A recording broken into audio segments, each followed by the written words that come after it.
بسم اللہ الرحمن الرحیم وَلَقَدْ آتَيْنَا مُوسَى الْكِتَابَ وَقَفَّيْنَا مِن بَعْدِهِ بِالرُّسُلِ وَآتَيْنَا عِيسَى ابْنَ مَرْيَمَ الْبَيِّنَاتِ وَأَيَّدْنَاهُ بِرُوحِ الْقُدُسِ أَفَكُلَّمَا جَاءَكُمْ رَسُولٌ بما لا تهوى أنفسكم استكبرتم ففريقا كذبتم وفريقا تقتلون سبحان اللہ۔ اللہ تبارک و تعالی نے یہود کی خامیاں اور ان کی دریدہ دہنیاں بیان فرماتے ہوئے آیت نمبر 87 اور اس سے اگلی آیت مبارکہ میں مزید کچھ چیزوں کو بیان فرمایا۔ ان کی انبیاء کرام علیہ السلام کے ساتھ دشمنی اور اللہ تعالیٰ کی شریعت کے ساتھ دشمنی کو بیان کیا۔ اللہ تبارک و تعالیٰ نے ارشاد فرمایا وَلَقَدْ آتَيْنَا مُوسَى الْكِتَابَ وَقَفَّيْنَا مِن بَعْدِهِ بِالرُّسُلِ، اور ہم نے موسیٰ علیہ السلام کو کتاب عطا فرمائی اور ہم نے ان کے بعد من بعدہ ان کے بعد پے در پے آگے پیچھے رسول بھیجے۔ یہ ذہن میں رہے حضرت سیدنا موسیٰ علیہ السلام کی شریعت حقہ جب نازل ہوئی تو اس کے بعد اللہ تبارک و تعالی نے کوئی 4000 انبیاء بھیجے جو سارے کے سارے حضرت موسیٰ علیہ السلام کی شریعت کے ہی حامل تھے۔ تو جب بھی بعض کہتے موسیٰ علیہ السلام کی کتاب تورات شریف سے کہتے، لوگوں کو دعوت دیتے، تورات کی طرف دعوت دیتے، شریعت کی طرف دعوت دیتے، تو موسیٰ علیہ السلام کی شریعت کی طرف دعوت دیتے، یعنی موسیٰ علیہ السلام کی شریعت کی حفاظت کے لیے اور اس کے دفاع کے لیے رب تبارک و تعالی نے انبیاء کو بھیجا۔ سارے نبی ہی آتے رہے، حضرت موسیٰ علیہ السلام کی شریعت کی حفاظت کرتے رہے، وہی لوگوں تک پہنچاتے رہے، اسی کی دعوت دیتے رہے۔ اللہ تبارک و تعالی نے کریم آقا صلی اللہ علیہ وسلم پر سلسلہ نزول شریعت کو ختم فرمایا اور آقا علیہ السلام کے بعد جتنی بڑی شریعت آقا علیہ السلام کو عطا فرمائی، سب سے کامل دین حضور کو عطا فرمایا، اور اس دین کی حفاظت کے لیے رب نے نبی نہیں بھیجے، علماء کو کھڑا کیا ہے۔ اندازہ لگائیں آج کتنے علماء ہیں جو شہید ہوتے ہیں، انہیں قتل کر دیا جاتا ہے، لیکن باوجود اس کے، باوجود حالات کی سختی اور تنگی کے، باوجود اس بات کے کہ وسائل نہیں ہیں ان کے پاس، لیکن آج بھی رسول اللہ علیہ السلام کی دین کی شریعت کے دفاع کے لیے، اس کی حفاظت کے لیے الحمدللہ کھڑے ہوں۔ دین کی ایک ایک بات کے لیے نا اتنے ہزاروں علماء اپنی جان دینے کے لیے تیار ہو جاتے ہیں۔ ہاں، یہ اللہ تبارک و تعالی نے خاصیت رکھی ہے آقا علیہ السلام کے دین میں۔ اس دین کے لیے اتنے علماء ہمارے شہید ہوئے، یہ اتنے علماء شہید ہوئے، بڑے بڑے اجلہ علماء کو شہید کر دیا گیا صرف ایک مسئلہ بیان کرنے کی وجہ سے۔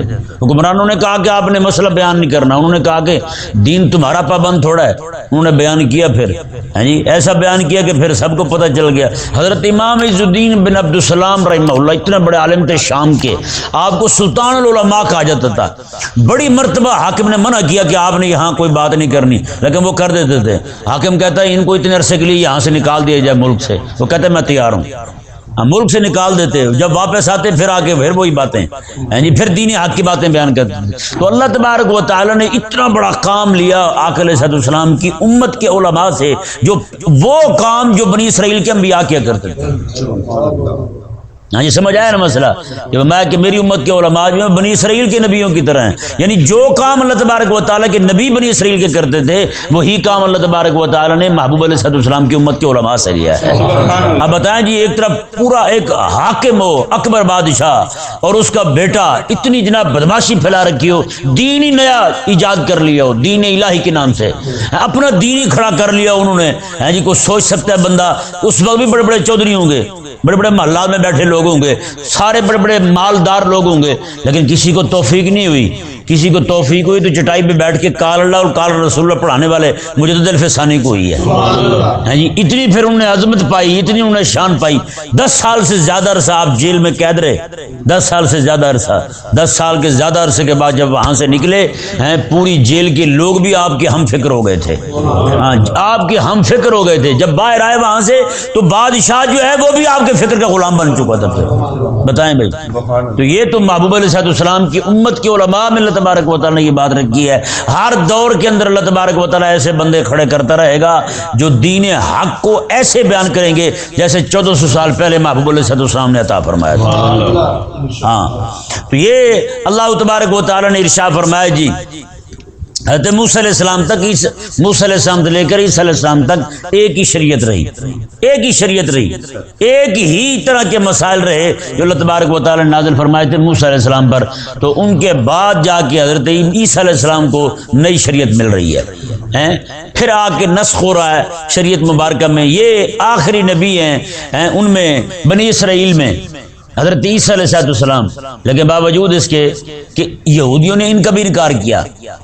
آگے آ رہا ہے یہودیوں نے جن نبیوں کو قتل کیا تھا وہ بھی ان کے قبیلے کے تھے. یہ ان کے منہ پر ایسے سمجھے جیسے اردو میں تماچا کہہ لیں, پنجابی میں بجا کہہ لیں, کہتے ہیں بجا مارے تھے منہ تے, کیا کہتے ہیں بجا کہتے ہیں, ہاں کہتے ہیں مار بجا دے منہ دے, وہ بجا مارا جا رہا ہے ان کے منہ پر, تماچا مارا جا رہا ہے. فرمایا رب تبارک و تعالیٰ نے حبیب کریم علیہ السلام کے غلاموں کو اور محبوب کریم علیہ السلام کے غلاموں کو تسلی ہے اس میں, اور انہیں یہ تان کیا جا رہا ہے تم تو وہ بے شرم ہو, تم نے تو ان نبیوں کو نہیں مانا جو تمہارے قبیلے کے تھے, تم نے ان نبیوں کو نہیں مانا جو تمہاری ہی کتاب کے حامل تھے, تم نے تو ان نبیوں کو نہیں مانا, ان نبیوں کو شہید کیا ہے جو تمہاری ہی شریعت کی دعوت دینے والے, تم تو ایسے ذلیل لوگ. رب تبارک و تعالیٰ نے ارشاد فرمایا وآتینا عیسی ابن مریم البینات, اور ہم نے عیسیٰ علیہ السلام کو بھی معجزات عطا فرمائے, واضح نشانیاں, کتاب عطا فرمائی. ان کی کتاب میں دلائل تھے ان کے نبی ہونے پر, اور امام الانبیاء علیہ السلام کی آمد پر دلائل تھے. رب تبارک و تعالیٰ نے ارشاد فرمایا وَأَيَّدْنَاهُ بِرُوحِ الْقُدُسِ, اور ہم نے روح القدس کے ذریعے حضرت عیسیٰ علیہ السلام کی مدد کی, حضرت عیسیٰ علیہ السلام کی مدد کی ہم نے روح القدس کے ذریعے. تو یہ ذہن میں رہے حضرت عیسیٰ علیہ السلام کی جو مدد تھی وہ روح القدس. یہاں پہ مفسرین کے دو قول ہیں, کہتے ہیں ایک تو یہ کہ روح القدس سے مراد حضرت جبریل امین علیہ السلام ہے. کون مراد ہیں؟ جبریل امین علیہ السلام مراد ہیں. جب سے عیسیٰ علیہ السلام پیدا ہوئے ان کے آسمان پر جانے تک حضرت جبریل امین علیہ السلام ان کے ساتھ رہے ان کی حفاظت کرنے کے لیے. اور دوسرا قول جو ہے وہ یہ ہے کہ ایک فرشتہ ہے اس کا نام ہے روح القدس, ہاں وہ آپ کی مدد کے لیے ہمیشہ حضرت عیسیٰ علیہ السلام کے ساتھ رہے. اور یہ ذہن میں رہے عیسیٰ علیہ السلام کو روح الامین بھی کہتے ہیں. کیا کہتے ہیں؟ روح الامین بھی کہتے ہیں. روح حیات کو کہتے ہیں, زندگی کو کہتے ہیں. یعنی حضرت جبریل امین علیہ السلام جو ہیں آپ وہ وحی لاتے تھے جو لوگوں کے دلوں کی زندگی کا سبب ہے, لوگوں کی زندگی کا سبب ہے. ہاں جی, آج فلاں کو کہتے ہیں فلانی شے جو ہے یہ حیات بخش ہے, فلانی حیات بخش ہے, پیر کو حیات بخش کہہ دیتے ہیں, یہ نہیں کہتے پیر کو حیات بخش کہہ دیتے ہیں. آج تک کسی نے یہ بھی سنا ہے کہ رب کی وحی کو بھی حیات بخش کہہ رہا ہو. رب کی وحی جو مردہ دلوں کو زندہ کرنے کے لیے آئی ہے یار, مردہ دلوں کو زندگی بخشنے کے لیے رب تبارک و تعالیٰ نے اپنی وحی نازل فرمائی. اور رب تبارک و تعالیٰ کا قرآن آیا ہی اس لیے ہے لوگوں کے مردہ دلوں کو زندگی دے دے. پھر بھی لوگوں کو سمجھ نہ آئے کہ قرآن کریم میں ہی حیات ہے. رب تبارک و تعالیٰ کی وحی جو ہے یہی زندگی ہے. مسلمانوں کے دلوں کی فرد کا سبب اور سامان اگر کسی شے میں ہے تو رب تبارک و تعالیٰ کے قرآن میں ہے, بس رب تعالیٰ کی وحی میں ہے یار. تو فرمایا رب تبارک و تعالیٰ نے کہ حضرت جبریل امین علیہ السلام جو ہیں حضرت عیسیٰ علیہ السلام کی مدد کے لیے ان کے ساتھ ہی رہے.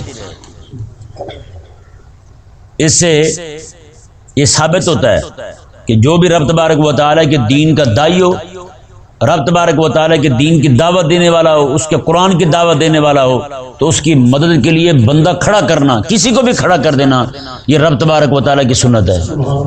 رب تعالیٰ کی سنت ہے. اس کا دفاع کرنا, اس کی طرف آنے والے حملوں کو روکنا, یہ رب تبارک و تعالیٰ کی سنت ہے کہ رب تعالیٰ نے جبریل امین کو کھڑا کیا حضرت عیسیٰ علیہ السلام کے ساتھ کہ آپ نے عیسیٰ علیہ السلام کا دفاع کرنا ہے, ان کی حفاظت کرنی ہے ہر طرح کی شر سے, فساد سے. اور یہاں پہ ایک بہت بڑی بات, اچھا جو اللہ تعالیٰ نے اعزاز حضرت سیدنا عیسیٰ علیہ السلام کو عطا فرمایا وہی اعزاز رب تبارک و تعالیٰ نے کریم آقا صلی اللہ علیہ وسلم کے غلاموں کو بھی عطا فرمایا. ہاں جی, صحاح ستہ میں حدیث باغ موجود ہے، کریم آقا علیہ السلام تشریف فرما ہے، آقا علیہ السلام کو اطلاع ہوئی کہ کافروں نے آقا علیہ السلام کی گستاخی کی ہے، آقا علیہ السلام کے خلاف بکواس کی ہے، آقا علیہ السلام نے میں کون جواب دے گا؟ ہیں جی حضرت سیدنا حسان بن ثابت رضی اللہ تعالیٰ عنہ کھڑے ہوئے کہنے لگے حضور میں جواب دیتا ہوں، انہیں گستاخوں کو میں جواب دیتا ہوں۔ ہاں جی حضرت حسان بن ثابت رضی اللہ تعالیٰ عنہ کھڑے ہوئے، آقا علیہ السلام نے فرمایا حسان انہیں جواب دو، اللہ تبارک و تعالیٰ نے جبریل امین کو بھی کھڑا کر دیا تیری مدد کرنے کے لیے۔ بتائیں بھائی، جبریل امین کو بھی کھڑا کر دیا تیری مدد کے لیے، اور حضور نے دعا کی مولا اللہم ایدہ بروح القدس، ان کی مدد فرما جبریل امین علیہ السلام کے ذریعے۔ بتائیں بھائی مدد جو ہے وہ یا تو دفاع کی صورت میں ہے یا پھر یہ کہ جبریل فرمایا کہ بولے میرا حسان، الفاظ کی ترتیب جو ہے نا، الفاظ وہ جو مواد ہے نا گستاخوں کے خلاف، وہ جبریل امین ان کے ذہن میں ڈالتے جائیں۔ بتائیں بھائی کتنی بڑی بات ہے۔ تو یہ پکڑ کے صرف نعت خوروں پر فٹ کر دینا یہ کلام، اور یہ بات کہ نعت خون جو ہیں وہ ان کی مدد ہوتی ہے فرشتوں کے ذریعے، یہ ہوتا ہے بھی خدا کے لیے معافی دیں، خدا کے لیے معافی دے دیں، ایسا نہ کریں۔ یہاں پہ حضرت حسان بن ثابت رضی اللہ تعالیٰ عنہ جن کو آقا علیہ السلام نے اپنے ممبر پر کھڑا کیا، وہ ناموس رسالت کے دفاع کے لیے کھڑا کیا تھا حضور نے انہیں، وہ تو جواب دے رہے تھے گستاخوں کو، اور ایسا جواب دیا ایک شعر ایسا ہے حضرت حسان بن ثابت کا، سبحان اللہ، کسی کا دل چاہے نا تو تنہائی میں سنے مجھ سے ذرا، میں اس کا ترجمہ بھی سناؤں گا اس کو کہ حضرت حسان بن ثابت رضی اللہ تعالیٰ نے حضور علیہ السلام کے سامنے کھڑے ہو کے گستاخوں کو کہا کیا تھا۔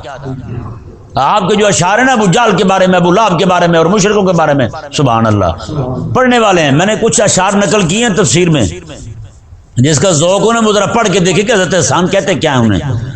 اذان حجاز میں ایک شعر نقل کیا آپ کا حضرت حسان بن ثابت کا، یہاں کسی کو سنا دیں تو وہ یہ کہ یہ کیسی بات کر دی آپ نے، ایسا زبردست اور سخت جواب دیا۔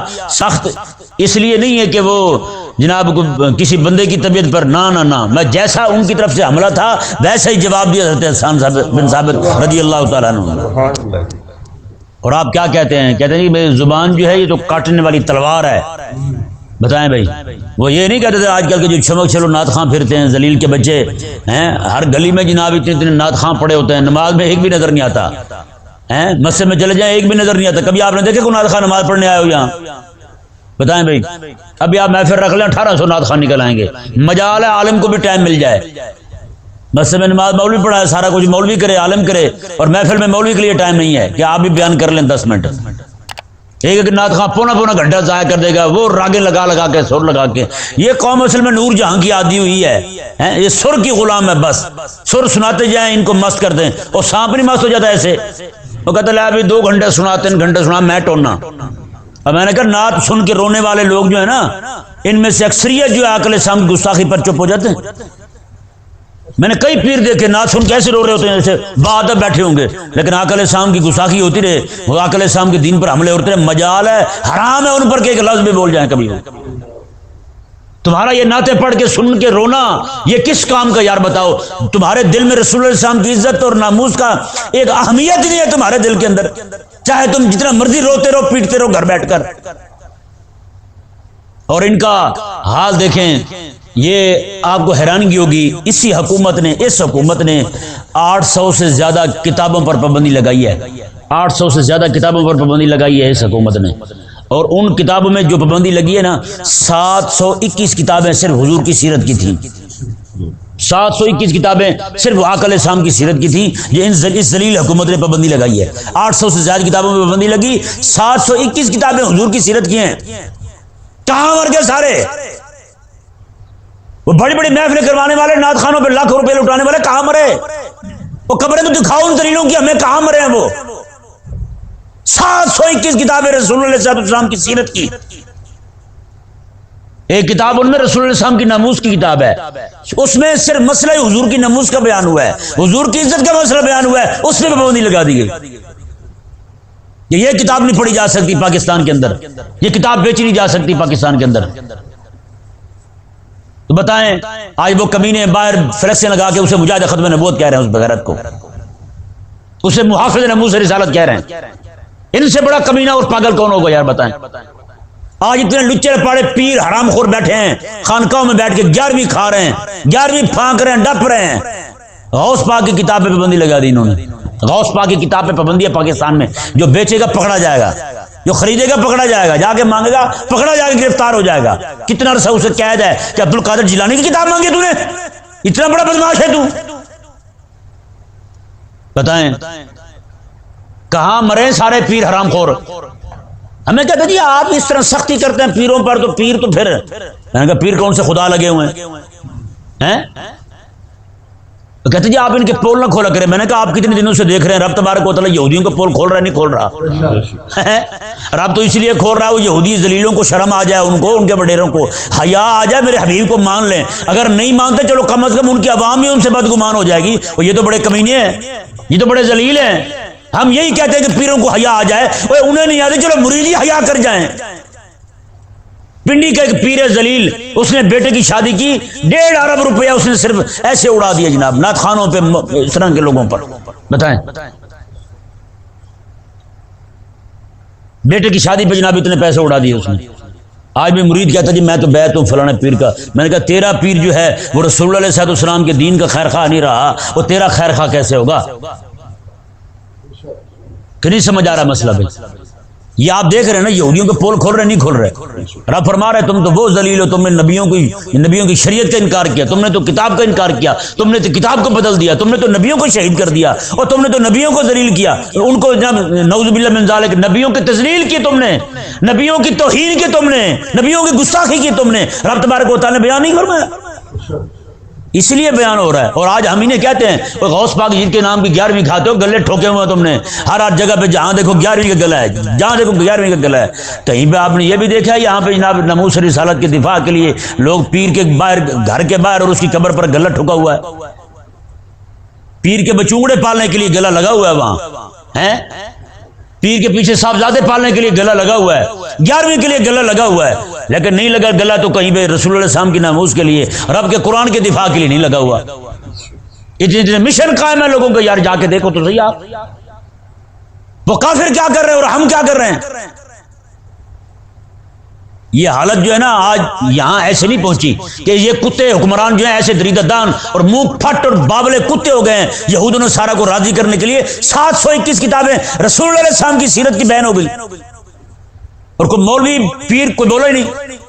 اور یہاں پہ بڑے سارے رضوی پھرتے ہیں، اپنے آپ کو کہتے ہیں ہم رضوی کے ٹھیکیدار ہیں، رضویت کے مسئلہ کے اعلیٰ حضرت کے امام احمد رضا خان رحمہ اللہ کے فتاوی رضویہ شریف کی کئی ساری جلدیں بیان ہو گئی ہیں، کئی ساری جلدیں بیان ہو گئی، نہ بیچی جا سکتی ہیں، نہ خریدی جا سکتی ہیں، نہ پڑھی جا سکتی ہیں۔ بتائیں بھائی ان دلیلوں سے دیکھ لیں تو ہمیں کہتے ہیں جی یہ رضویت کے غدار ہیں، اور میں نے کہا تو بڑا ماما بنا پھرتا ہے رضویت کا، بتا پھر کسی ایک ملا کا بیان آیا؟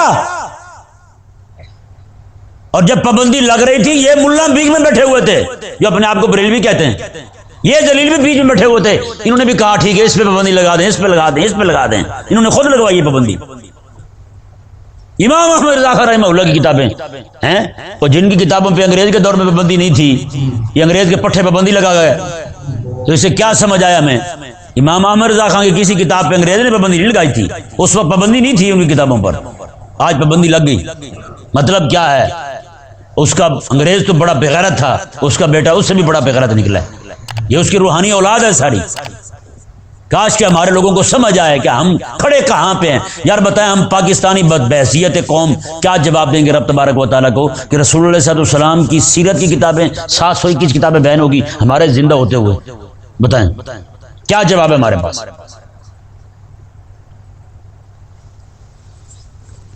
وہ یہودی انبیاء کو جھوٹا کہہ رہے ہیں، انبیاء کی تکذیب کر رہے ہیں، انبیاء کو قتل کر رہے ہیں، اتنا ظلم کر رہے ہیں، وہ تو ہو گئے بغیرت ہیں۔ آج رسول اللہ علیہ السلام کی کسی بھی بندے کو دیکھیں، ایک روایت ہے علماء بیان فرماتے ہیں کہ من ارخ مومنا فقد احیاہ، میں جس بندے نے کسی مومن کی تاریخ لکھی نا اس کی سیرت لکھ دی، گویا کہ ایسا جیسے اس نے اسے زندہ کر دیا۔ تو بتائیں جی جس نے کسی مومن کی تاریخ دبا دی، ضائع کر دی، تو اس نے اس مومن کو قتل کیا نہیں کیا؟ مارا ہی نہیں مارا اس مومن کو۔ تو بتائیں جس نے رسول اللہ صلی اللہ علیہ وسلم کی سیرت دبا دی، حضور کی سیرت کی 721 کتابیں بیان کر دی، تو اس نے رسول اللہ علیہ وسلم کے ساتھ کیا کیا ہے؟ یہودیوں والا کردار ہے یا نہیں؟ بتائیں بھائی یہودی نبیوں کو قتل کرے، یہ امام الانبیاء کی سیرت دباتے پھرتے ہیں کتے۔ دیکھیں جی رب تبارک و تعالی نے ارشاد فرمایا تو یہ مدد جو ہے نا جبریل امین علیہ السلام کی ایسے نہیں آتی، یہ نعت پڑھ کے لوگوں سے پیسے بٹور کے ہیں لگی نے موجہ ہوں لائی رکھی سونے. بندہ پوچھے کتے کے بچے رسول اللہ علیہ السلام کی سیرت کی کتابوں میں بندی لگی، تیری موج کون سے لگی ہوئی ہے بتا بھائی. ہمارے بزرگ تھے وہ کہا کرتے تھے، کہتے ہیں یہ ذلیل کہتے ہیں لگی نے موجہ ہوں لائی رکھی سونے، ٹوٹی بھجی منجی ہوتے پائی رکھی سونے. اب میں اٹھن دے لائق نہیں ہوں، میں کچھ نہیں کر سکتا، بس مجھے چار پائی پہ لٹائے رکھے، میں حرام خور ہوں، میں پڑھ رہا ہوں، میں نے کچھ نہیں کرنا. بتائیں یار کون سی موجیں ان کی؟ رب رسول کا نام گلیوں میں گھومتا پھرتا ہے، گلیوں میں جناب اس کی تذلیل ہو رہی ہے، اس کی توہین ہو رہی ہے، لوگ پاؤں کے نیچے روند رہے ہیں. جہاں پہ رب کا قرآن گندے نالوں سے نکلے، ہاں جی وہاں کھڑا ہو کے نعت خاں کہیں لگی نے موجہ ہوں لائی رکھی سونے. تو میں کہتا ہوں اس سے بڑھ کر قوم کے لیے نا عذاب والی بات نہیں ہے کہ قوم اتنی بغیرت ہو چکی ہے انہیں سمجھ تک نہیں رہی ہمارے ساتھ ہاتھ کیا ہوا ہے. بتائیں جی یہی کلام کھڑے ہو کر کسی کی ماں مری ہو پڑھیں گے؟ کسی کی ماں مری پہ وہ پڑھے لگی نے موجہ ہوں، ہاں انہوں نے کہنا ذلیل کے بچے ہماری ماں مر گئی ہے تیری موجہ لگی ہوئی ہیں. جہاں پہ رسول اللہ صلی اللہ علیہ وسلم کی سیرت کی کتابیں بین ہو جائیں وہاں نعت خاں کھڑا ہو کے پڑھے لگی نے موجہ ہوں لائی رکھی سونے اور میں پیسے پھینکوں، مجھ سے بڑا بغیرت کون ہے پھر؟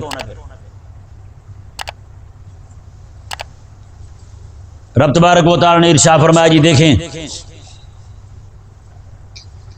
وَأَيَّدْنَاهُ بِرُوحِ الْقُدُسِ، میں کہ ہم نے جبریل امین علیہ السلام کے ذریعے مدد کی.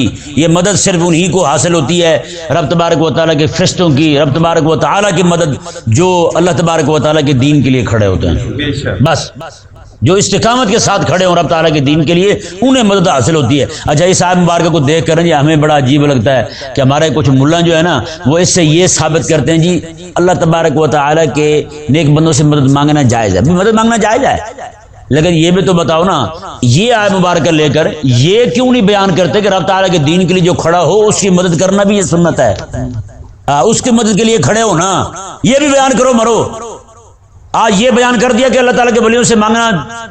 آج مزار پہ دادا صاحب چلے جائیں، کوئی کوٹھی مانگ رہا ہے دادا صاحب سے، کوئی بنگلہ مانگ رہا ہے، کوئی بیٹا مانگ رہا ہے، کوئی کٹا بچہ بکرا مانگ رہا ہے، کوئی شاید مانگ رہا ہے. بتائیں بھائی اللہ تعالیٰ کے اولیاء اسی لیے بیٹھے ہیں، اللہ تعالیٰ کے جو بزرگ ہیں وہ اسی لیے بیٹھے ہیں.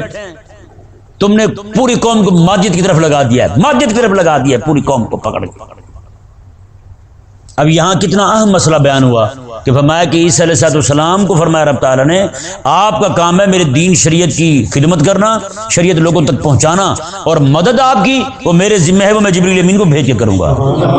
بتائیں رب تبارک و تعالیٰ نے ارشاد فرمایا جی دیکھیں افکلما جاءکم رسول بما لا تهوى انفسکم مستكبرتم، میں کہ یہ تو تمہاری ہی عادت ہے نا، جب بھی کوئی رسول تمہارے پاس تشریف لائے ایسا حکم لے کر جو تمہاری طبیعت کے خلاف تھا، تمہاری طبیعت کے خلاف تھا، تو استکبرتم تم اکڑ گئے اس کے سامنے. آج بھی کتنے لوگ ہیں جب کوئی حکم شرعی بیان کیے جائے جو ان کی طبیعت کے خلاف ہو، جس کام میں وہ پڑے ہوئے ہوں، سود خور کے سامنے آپ سود کے حرام ہونے کا بیان نہیں کر سکتے، چڑ پڑے گا، لڑ پڑے گا آپ سے. سود کے خلاف بات کرتے تو ایک مولوی صاحب ہیں وہ ان کی مسجد میں چھٹی اس لیے ہوئی کہ مسجد کے متولی سود کھاتا تھا، اس نے سود پہ بیان کر دیا، اس نے کہا نکل جاؤ یہاں سے، تم ایسے بد دماغ ہو، سود کو حرام کیا دیا تم نے، کیسے بدتمیز ہو. بتائیں بھائی اس نے کہا اتنا سود مقدس پیشہ ہے، اتنا مقدس کام ہے، اس کو حرام کیا دیا تم نے. مولوی صاحب کی چھٹی ہو گئی. بتائیں حرام خور تو لوگ ایسے ہو چکے ہیں. جھوٹ کے سامنے آپ کہتے ہیں نا بھی جھوٹ بولنا گناہ ہے، وہ آپ کے پیچھے پڑ جائے گا. اس نے کہا یار اتنے مقدس کام کو جو غلط کہہ دیا اس نے. حال یہ ہے، وہی حال ان یہودیوں کا تھا کہ یہودیوں کے سامنے جب اللہ تبارک و تعالیٰ کے انبیاء جو ہیں وہ آگے کوئی حکم شرعی بیان کرتے تھے رب تبارک و تعالیٰ کی طرف سے تو آکڑ جاتے تھے، رب کے نبیوں کے سامنے آکڑ جاتے تھے. رب تعالیٰ نے کیا ارشاد فرمایا جی دیکھیں فَفَرِيقًا كَذَّبْتُمْ وَفَرِيقًا تَقْتُلُونَ، فرمایا کہ تم نے ایک گروہ نبیوں کا ان کو جھوٹا کہا، تم نے نبیوں کے ایک گروہ کو تم نے جھوٹا کہا، وَفَرِيقًا تَقْتُلُونَ، اور تم نے نبیوں کے ایک گروہ کو شہیدی کر دیا. ایک گروہ کو شہید کیا اور ایک گروہ کو تم نے جھوٹا کہا. بتائیں بھائی کتنا بڑا جرم ہے. یہاں پہ ایک بات بڑی قابل غور ہے. اللہ تعالیٰ نے جب یہ فرمایا نا کہ تم نے ایک نبیوں کے ایک گروہ کو جھوٹا کہا، وہاں پہ کذبتم ماضی کا صیغہ کہا. میں کہ تم نے جھوٹا کہہ دیا ہیں، اور جب یہ کہا قتل کرنے کی بات تو میں فریقاً تقتلون، تم مضارع کا سیغہ تم کر رہے ہو، کرتے رہو گے. بتائیں بھائی. تو انہوں نے آقا علیہ السلام پہلے بھی انبیاء کو شہید کیا، عیسیٰ علیہ السلام کو سولی دینے لگے، زکریا علیہ السلام کو شہید کیا، یحییٰ علیہ السلام کو شہید کیا، باقی بھی انبیاء کو شہید کیا، اور آقا علیہ السلام کو شہید کرنے کے لیے کئی مرتبہ انہوں نے دعوت چلے. آقا علیہ السلام کو زہر بھی دیا گیا، آقا علیہ السلام کے صحابی بھی اس زہر سے شہید ہو گئے ہیں جی. اتنی آقا علیہ السلام کو اذیتیں دی انہوں نے، اور آقا علیہ السلام کو شہید کرنے کے لیے در پہ رہے. ہم وقت ان دلیلوں کی کوشش تھی. تو رب تبارک و تعالیٰ نے کیا فرمایا؟ میں کہ تم تقتلون، یہ قتل والی بات جو ہے نا مضارع کے صیغے کے ساتھ، مضارع میں دو زمانے پائے جاتے ہیں، حال بھی اور استقبال بھی، مستقبل بھی اس میں پایا جاتا ہے. تو میں تم اب بھی قتل کر رہے ہو، آگے بھی کرتے رہو. کیا مطلب؟ میں تمہاری سازشیں میرے حبیب کے خلاف قیامت تک رہیں گی. بتائیں بھائی. آج انہی ذلیلوں نے، کمینوں نے آقا علیہ السلام کی جناب وہ سیرت والی کتابیں بین کی، سیرت والی کتابیں بین انہوں نے کروائیں، انہوں نے کی ذلیلوں نے. تو بتائیں یہ آقا علیہ السلام کے ساتھ کیا کیا انہوں نے؟